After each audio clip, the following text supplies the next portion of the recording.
Behind the polished doors of a palace already prepared for music, applause, and carefully measured smiles, Catherine did something almost no one expected her to do. She brought the celebration to a stop. Not with a raised voice, not with a scene, and not with any gesture that could be called reckless, but with something far more powerful inside royal life. A refusal to continue as if nothing had happened. Because in the middle of a moment designed to project unity, grace, and continuity, her eyes fell on Camilla's wrist, and there, glinting beneath the lights of the staterooms, was a diamond bracelet so loaded with memory that the entire atmosphere changed in an instant. It was not simply a jewel, it was a symbol. And in that room, symbols mattered as much as crowns. Before we go deeper into what this really means for the royal family, make sure to subscribe so you do not miss a single update. Because what unfolded inside the palace was not a minor breach of etiquette. It was the kind of moment that reveals the emotional fault lines beneath the monarchy's polished surface, and once those fault lines are exposed, nothing feels ceremonial anymore. Britain had expected a controlled evening. The palace had arranged it with the precision that defines royal survival.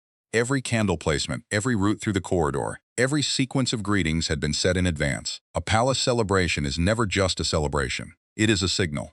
It tells the nation that order remains intact, that hierarchy still holds, that private tensions have been mastered and folded back into public duty.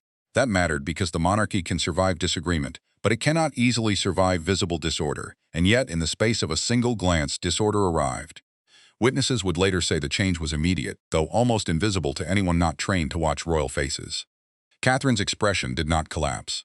She did not look shocked in the crude way ordinary people imagine shock. Instead, she became still, very still. That was what unsettled the room. The Princess of Wales had entered with a calm authority many now associate with the future of the crown itself. She had greeted guests, moved through the room with measured warmth, and taken her place in a celebration meant to honor continuity, resilience, and family duty.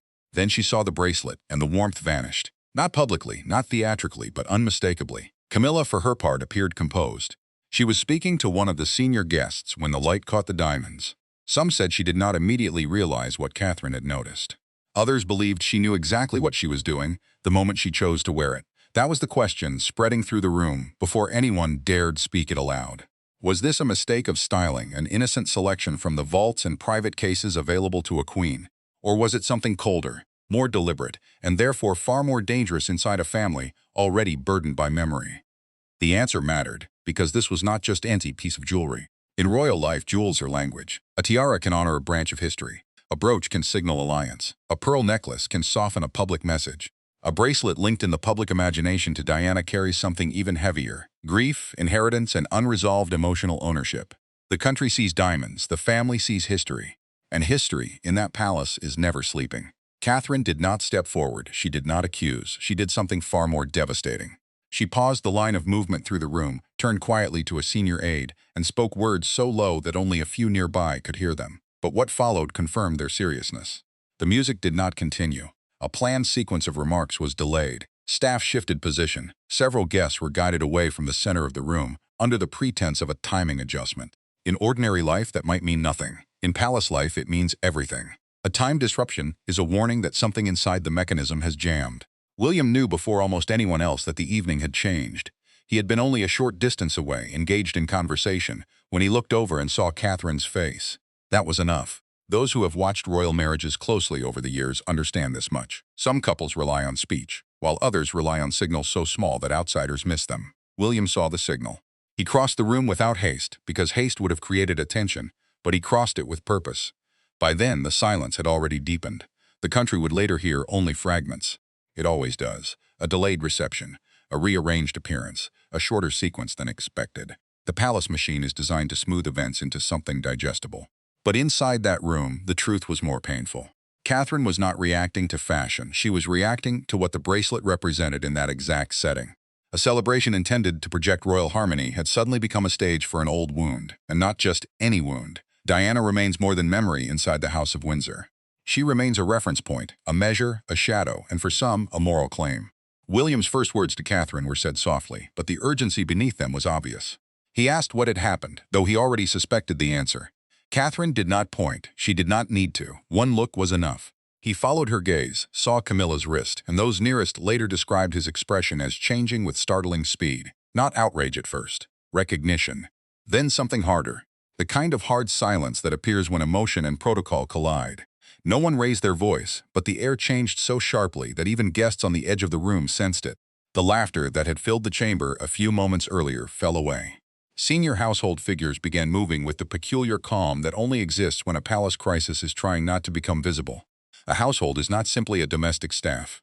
In royal terms, it is the operational body around the sovereign and senior royals, the machinery that protects appearances while managing emergencies. That machinery was now fully awake.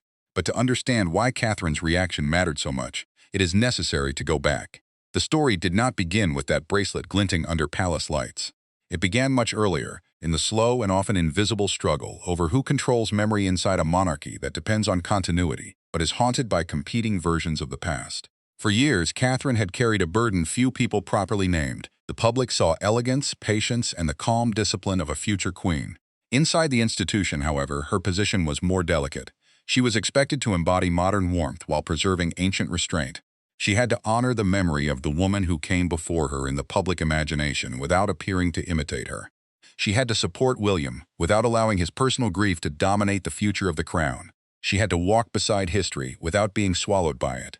That balance was never simple. It was exhausting, and every symbol linked to Diana remained volatile. The tension had deepened in recent months, not because anyone had made a formal announcement, but because subtle decisions inside the palace had begun to take on greater meaning. Seating plans changed, representation at key engagements shifted, access to certain family heirlooms became more closely watched. These things sound small to outsiders. They are not small. Ceremonial precedence means the order of symbolic importance within royal events, and once precedence begins shifting, everyone inside the system feels it. The monarchy speaks through symbols long before it speaks through statements. One earlier incident, largely hidden from public view, had already rattled Catherine and William. It took place during a private planning session ahead of a major commemorative event. Several items associated with Diana had been discussed for possible display in a carefully curated tribute to royal service across generations. It should have been straightforward. It was not. A disagreement emerged over which objects were appropriate, who should be seen near them, and what narrative the palace intended to project. Was Diana to be remembered primarily as a beloved figure of the past, safely framed by time? Or was her memory still too emotionally alive to be redistributed across the wider institution as symbolic property? That was where the first fracture appeared. Catherine, according to those familiar with the atmosphere of that meeting, had been restrained but firm.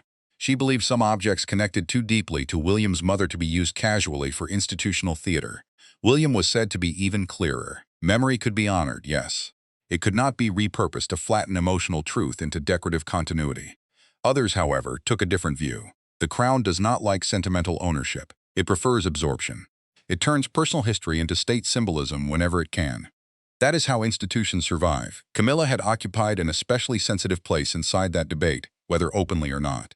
Her position had long depended on a difficult balancing act. She could not erase the past, nor could she spend her life bowing before it. She had to inhabit her role while knowing that for millions, Diana remained the emotional standard against which every gesture would be judged. That was never fair in purely human terms. Yet fairness is not the first law of monarchy, perception is, and perception had never been entirely forgiving. Those who watched palace life closely understood a hard truth. Camilla was not merely judged for what she did. She was judged for what she represented within a story the public had already written years earlier. The country saw one thing. Inside the family, the truth was far more painful. There were layers of accommodation, private endurance, and emotional fatigue that no public statement could capture. Yet none of that removed the danger of certain symbols. Some lines, once crossed, could not be explained away. The bracelet had been discussed before. Quietly. Not in public, not in any document a newspaper could easily quote, but in the kind of conversations that happened behind staff briefings, within protected corridors, among those tasked with preventing symbolic mishaps before they happen. That mattered because the palace does not stumble blindly into these matters. It anticipates them. Advisors on dress, archives, and ceremonial representation are not dealing with accessories. They are dealing with messages. If the bracelet appeared that night, someone had either ignored a warning or decided the warning no longer controlled the moment. The decision was not born that evening. It had been brewing through weeks of strain between the present center of the monarchy and the future center of the monarchy. Charles remained king. That fact carried constitutional supremacy. But the future increasingly moved through William and Catherine, and everyone inside palace life knew it. A monarchy can have only one sovereign at a time, but it often has two emotional centers during periods of transition, the reigning one and the approaching one. When those centers drift out of symbolic alignment, tension rises, quietly at first. then all at once. There had already been difficult private exchanges. One of the most telling came after the earlier commemorative planning dispute. William sought time with his father. It was not a formal audience in the grand sense, but neither was it casual. When father and heir speak under such pressure, personal feeling and constitutional seriousness merge in ways few families ever experience. William was said to have entered expecting explanation. He did not expect resistance, yet resistance is what he encountered. Charles, by most accounts, did not speak with cruelty. That was not his way in such moments. He spoke with the gravity of a man who believed the institution required integration, not emotional partition. The crown, he suggested, could not continue dividing the past into untouchable emotional territories. Diana belonged to history as well as family memory. Objects associated with her could not remain permanently locked behind private grief. William heard the argument. He rejected its emotional premise. He had expected concern. He had not expected so much distance. That conversation did not end in open rupture. Royal men are often trained from childhood to end painful exchanges before they become visibly unruly. But silence can wound more deeply than shouting. William left with the sense that something essential had not been understood. Charles, meanwhile, was left to navigate a painful reality of his own. He was king, yet still father. He was custodian of an institution that demands assimilation of history, yet also head of a family that never fully healed from one woman's loss. Duty and love could still sit in the same room, but they no longer spoke the same language. Catherine's role in all of this became more important than outsiders realized. She was not simply William's wife in those discussions. She had become, in the eyes of many within the institution, the stabilizing figure through whom future legitimacy would be emotionally anchored. That is a heavy sentence for any woman to live inside. She had to protect William when memory became destabilizing, but she also had to protect the monarchy from appearing trapped by grief. She understood presentation. She understood patience. Most of all, she understood what the public could forgive and what it could never forgive. Diana's symbols were not neutral. To mishandle them was to misread the nation. That is why what happened at the celebration felt so explosive, even in silence. The event had not been arranged as a direct tribute to Diana. That would almost have been simpler. It was arranged as a broad statement of unity and continuity, bringing together senior figures beneath one emotional roof. In such a setting, the appearance of that bracelet transformed the tone. It inserted one woman's unresolved legacy into another woman's current authority and a third woman's future responsibility. It was not jewelry anymore. It was territorial history. When William and Catherine withdrew briefly from the main line of guests, senior aides moved with astonishing speed. The Lord Chamberlain's office became quietly alert. The Lord Chamberlain is one of the great officers of the royal household, responsible in part for ceremonial coordination and the orderly conduct of major court occasions. In simpler language, when dignity is in danger, that office notices first. Staff were instructed to suspend the planned remarks, extend the interval between formal moments, and prepare alternate movement patterns through the reception rooms. None of this was visible to the public. All of it was evidence of a crisis. Camilla soon realized something had shifted. Whether someone spoke to her directly in that first moment, or whether she understood from the sudden rearrangement around her, she could not have missed it for long. Accounts differ on what crossed her face. Some insist there was irritation. Others describe something closer to dawning comprehension. It may have been both. Because if the bracelet had been chosen innocently, then she would have felt ambushed by a reaction she believed excessive. But if she understood the symbolism from the beginning, then she would have known the evening had become a test of limits, and that the limits had just answered back. The most emotionally difficult moment of the night may not have been Catherine's pause itself. It may have been the private exchange that followed in a smaller adjoining room, away from the guests and away from the cameras that were never allowed near the true heart of palace trouble. Present were only a few key figures at first, though the gravity of such a meeting would have been instantly obvious. William was controlled. Catherine was composed but deeply hurt. Camilla by then had removed some of the easy social confidence expected in public rooms. Charles entered into a silence already heavy with blame. No one needed to explain the problem in theatrical terms. Everyone in that room knew it. Catherine spoke first, and those later briefed on the emotional tone said her words were measured but devastating. She did not accuse Camilla of theft, spite, or malice. She said something more difficult to dismiss, that certain symbols should never be worn in moments meant to project family unity without direct understanding, consent, and sensitivity. It was not only inappropriate, it was painful. That distinction mattered because inappropriate can be corrected. Painful cannot be undone. Camilla reportedly answered that no insult had been intended. She may even have insisted that the bracelet had been selected through ordinary channels and with no thought of provocation. That was possible. But inside royal life, intent is only half the story. Effect is the rest. The monarchy could survive many things, but not emotional blindness disguised as protocol. William then spoke with greater bluntness than the room had likely hoped for. If the palace had already discussed the sensitivity of such items, he asked, how had this happened? And if it had not been discussed, why had no one understood what should have been obvious? Charles then faced the worst position available to a sovereign, not between ministers or parties, but between his wife and his heir, between his present domestic life and the emotional architecture of the future crown. He attempted, as kings often do, to restore proportion. One object, one mistake, one unfortunate choice should not be allowed to destabilize a whole evening. But the truth was more painful. It was not one object. It was years of layered tension condensed into a visible flashpoint. Catherine understood that. William understood that. Even Camilla perhaps understood it by then. The silence deepened again when Catherine said the celebration should not continue in its current form. That was the moment the private pain became institutional. A palace celebration is not halted lightly. To alter it is to acknowledge that the symbolic order of the evening has failed. Charles looked at her, and those familiar with the emotional undertone of the encounter later said he seemed to grasp, perhaps more fully than before, that this was not merely a quarrel about the past. It was a warning about the future. If the monarchy expected Catherine to carry its emotional legitimacy in the years ahead, it could not ask her to do so while disregarding the dignity of the very legacy that had shaped public feeling around her role. After that meeting, the machinery of de-escalation began in earnest. Selected guests were informed that timing changes were necessary. A shorter format would be observed. Certain photographic opportunities were quietly abandoned. A state communication was prepared in draft form. A state communication, in this context, is a carefully controlled line issued not to reveal truth in full, but to offer a stable surface under which truth can remain contained. The public might hear of an adjustment due to scheduling, privacy, or a late internal discussion. It would not hear the real language of the room. Yet palaces leak, not always through malice, but through human emotion. Too many people had seen too much, a face gone pale, a procession interrupted, senior household figures moving too quickly, guests exchanging careful glances. By the time the evening had fully contracted into its altered shape, whispers were already spreading beyond the gates. And once whispers touch a royal crisis involving Diana's memory, they do not remain whispers for long. Broadcasters did not have full confirmation, but they sensed disturbance. Commentators began speaking in that familiar cautious tone that signals something serious without naming it outright. Newspapers prepared multiple versions of headlines. Palace correspondents reached for their private contacts. Social media, less disciplined and far more merciless, moved even faster. Some framed it as a personal insult. Others called it a war of symbols. Still others saw it as proof that beneath all the official unity, the monarchy remained split by an old grief it had never managed to settle. The national shock did not come because the public was learning, for the first time, that royal families suffer emotional conflict. Everyone already knows that.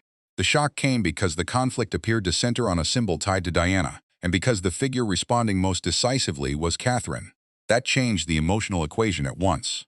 For years, Catherine had been seen as careful, dignified, and steady. If she had drawn a line, many assumed the line must have mattered. The public often forgives silence. It pays closer attention when silence finally refuses to move. Inside the palace, the meaning was even larger. Advisors on continuity planning began quietly revisiting the handling of personal heirlooms, commemorative symbolism, and representational boundaries for future events. Continuity planning is the process by which the monarchy prepares for institutional stability across illness, transition, public crisis, and succession. It is less dramatic than people imagine, but often more decisive. Lists are reviewed, protocols are tightened, access is clarified, nothing is announced, yet the future shifts. The Bracelet incident, as some were already calling it in private, had suddenly become a constitutional adjacent warning. Emotional misjudgments could become structural liabilities. That is why the following morning mattered so much. There was no triumphant statement, no palace confession, and no dramatic public condemnation. Instead, there was a visible recalibration. Engagement routes changed. Appearances were separated more carefully. Styling choices for upcoming events were said to be undergoing stricter review. These sounded like technical adjustments. In truth, they were acts of containment. The institution was trying to prevent one painful night from becoming a permanent symbol of internal fracture. But symbols once born are difficult to control. Many members of the public saw the incident not as a dispute over one bracelet, but as a struggle over guardianship. Who has the right to carry Diana's memory forward? Is it the institution that absorbed the shock of her loss and went on? Is it the current queen by virtue of rank and access? Is it William by blood and grief? Or is it Catherine, because she now stands where history and future queenship meet? These were not questions the palace could answer in a press release. They were emotional questions disguised as constitutional ones. The answer emerging from public feeling was unmistakable. People did not want Diana turned into a loose symbol available for any use so long as protocol could defend it. They wanted care. They wanted restraint. They wanted the monarchy to recognize that some things remain charged, not because the institution failed, but because the nation never stopped feeling them. Catherine seemed, in that moment, to represent that restraint. And that is precisely why her reaction reverberated so deeply. She was not claiming possession of the past. She was defending the dignity of memory inside the future. Charles, meanwhile, found himself confronting the most sorrowful lesson of late monarchy. A sovereign may command ceremony, but cannot command emotional legitimacy by decree. He could maintain the program. He could not force his heir's family to feel uninjured. He could defend his wife. He could not erase the symbolic cost of the evening. Those closest to palace dynamics believed that this realization weighed on him heavily after the guests had gone and the corridors had emptied. Because what had been interrupted was not simply a celebration. It was the illusion that all unresolved tensions could continue to sit quietly behind velvet curtains. There was said to have been one final private conversation later that night. This time between Charles and Catherine, it was not hostile. In some ways, that made it more moving. Catherine is believed to have spoken not as a wounded rival, but as the woman preparing, whether she wishes it or not, to one day stand at the center of the monarchy's emotional contract with the public. She is said to have told the king that continuity cannot be built through forced forgetting. It has to be built through honest stewardship. That was not rebellion. It was a warning wrapped in loyalty. Charles, according to those who heard of the exchange, did not dismiss her. He listened. He may even have understood that the evening had revealed something essential. The monarchy's future would not be secured merely by preserving rank.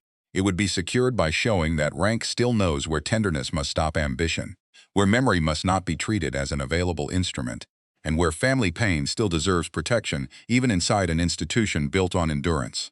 Camilla's own position after the incident was more complicated than simple defeat. Publicly, she remained queen. Privately, however, the emotional room around her had narrowed. That is the quieter form of royal consequence. No proclamation is needed. A role can remain intact while its freedom contracts. Fewer choices go unquestioned. Fewer gestures are treated as harmless.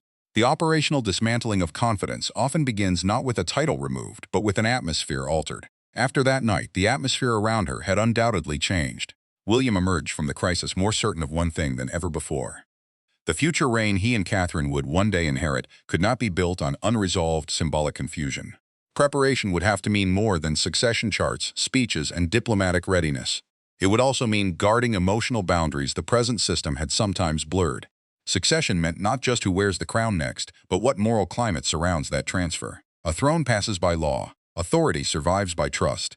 In the days that followed, the public searched every image for clues. Had there been distance? Had there been reconciliation? Was Catherine signaling frost, forgiveness, or something more strategic? The palace offered only the usual calm surfaces. Yet when the family next appeared in a more controlled public setting, observers noticed something powerful. William and Catherine arrived together with unusual firmness of presence, not theatrical, not aggressive, but unmistakably centered. Charles greeted them with visible warmth. Camilla stood beside him, dignified but more restrained than before. For a few seconds, all four figures occupied the same frame, and the image felt less like easy unity than hard-won necessity. That was the final symbolic scene the monarchy needed, and perhaps the only one it could honestly offer. No smiles broad enough to cheapen the pain, no exaggerated gestures of closeness. Just the difficult discipline of people who know they cannot choose one another freely in the way ordinary families can, yet must still stand before a nation as guardians of continuity. The country saw one picture. Inside the family, the truth was still more painful, but perhaps also more mature, because this was never really about a bracelet alone. It was about who is allowed to define remembrance inside a royal system built on inheritance. It was about whether duty can make room for emotional truth, or whether it always tries to flatten it into ceremony. It was about the uneasy meeting point between the present reign and the future reign, between the woman who is queen now and the woman many believe will one day embody the monarchy's next chapter. And above all, it was about the cost of pretending that old wounds become harmless simply because enough time has passed. The monarchy chose survival long ago. It learned to absorb scandal, disappointment, and change by converting them into ritual. But there are moments when ritual fails. There are moments when one flash of diamond light can expose years of unspoken grievance. One pause can say more than a speech. And one woman's refusal to continue can force the institution to look at what it has not fully honored. That is what made Catherine's decision so powerful. She did not attack the monarchy. She insisted it remember what gives its symbols weight. In the end, the lesson of that night was larger than any single relationship. Preparation had finally collided with grief, authority had collided with memory. Love and duty could no longer remain in the same form they once had. The family may have remained standing, but it did so with the knowledge that certain boundaries must now be clearer than before. The future was acknowledged without ending the present. The celebration was halted, but something else began. A firmer understanding that continuity without sensitivity is not strength at all. And so the image that lingers is not of diamonds, nor even of confrontation, but of Catherine standing still in a room built for movement, seeing in one instant what others had failed to see or had chosen not to see, and refusing to let a moment of public glitter erase the emotional truth beneath it. In that silence, the palace heard a warning. In that pause, the country felt a shift. And in that halted celebration, the monarchy was reminded that some legacies are not ornaments. They are responsibilities. Thanks for watching. Please do not forget to like and subscribe, and we will see you in the next one.